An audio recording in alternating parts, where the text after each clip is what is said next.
John chapter 12.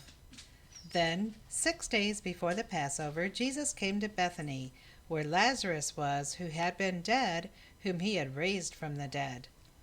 There they made him a supper, and Martha served, but Lazarus was one of those who sat at the table with him.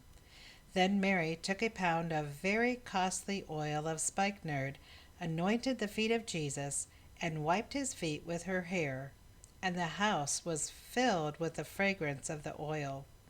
But one of his disciples, Judas Iscariot, Simon's son, who would betray him, said, "Why was this fragrant oil not sold for 300 denarii and given to the poor?"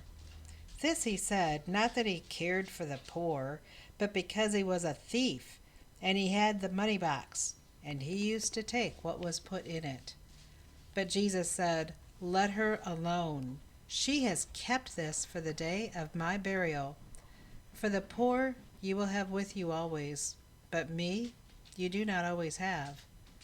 Now a great many of the Jews knew that he was there, and they came not for Jesus' sake, but that they might also see Lazarus, whom he had raised from the dead.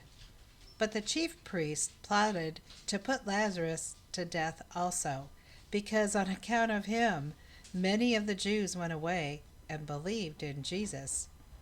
The next day a great multitude that had come to the feast, when they heard that Jesus was coming to Jerusalem, took branches of palm trees and went out to meet him and cried out, "Hosanna! Blessed is he who comes in the name of the Lord, the King of Israel."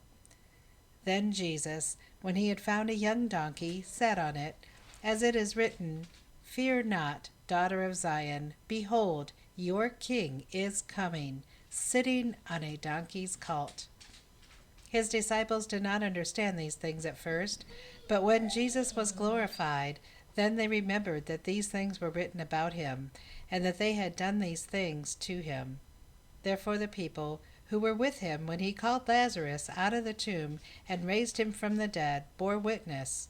For this reason the people also met him, because they heard that he had done this sign. The Pharisees therefore said among themselves, "You see that you are accomplishing nothing. Look, the world has gone after him." Now there were certain Greeks among those who came up to worship at the feast. Then they came to Philip, who was from Bethsaida of Galilee, and asked him, saying, "Sir, we wish to see Jesus." Philip came and told Andrew, and in turn Andrew and Philip told Jesus. But Jesus answered them, saying, "The hour has come that the Son of Man should be glorified.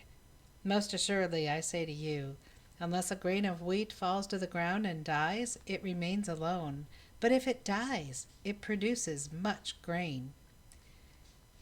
He who loves his life will lose it, and he who hates his life in this world will keep it for eternal life.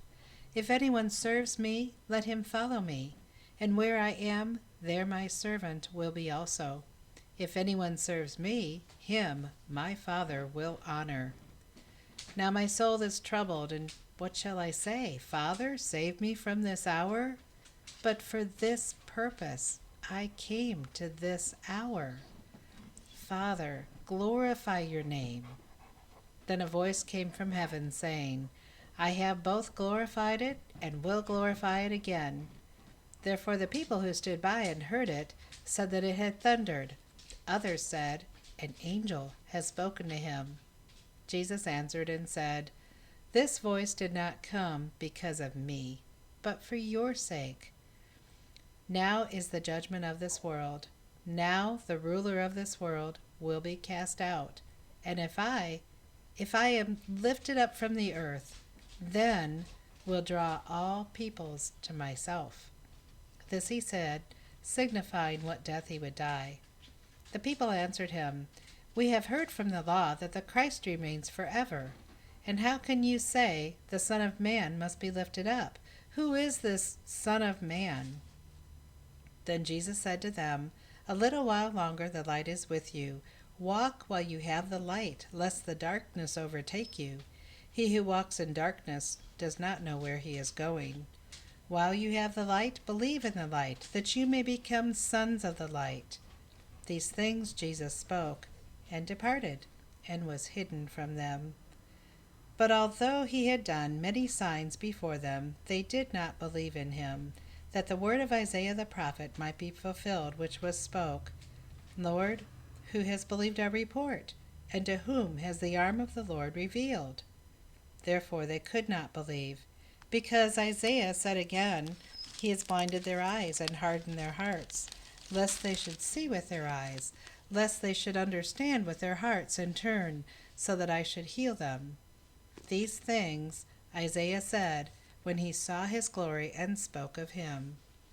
Nevertheless, even among the rulers many believed in him, but because of the Pharisees they did not confess him, lest they should be put out of the synagogue, for they loved the praise of men more than the praise of God.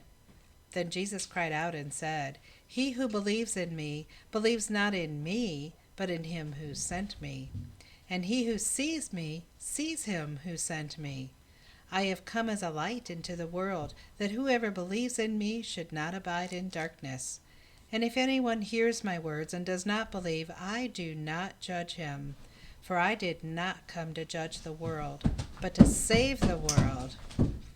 He who rejects me and does not receive my words has that which judges him. The word that I have spoken will judge him in the last day. For I have not spoken on my own authority, but the Father who sent me gave me a command that I should say and what I should speak. And I know that his command is everlasting life. Therefore, whatever I speak, just as the Father has told me, so I speak. God, thank you for the book of John.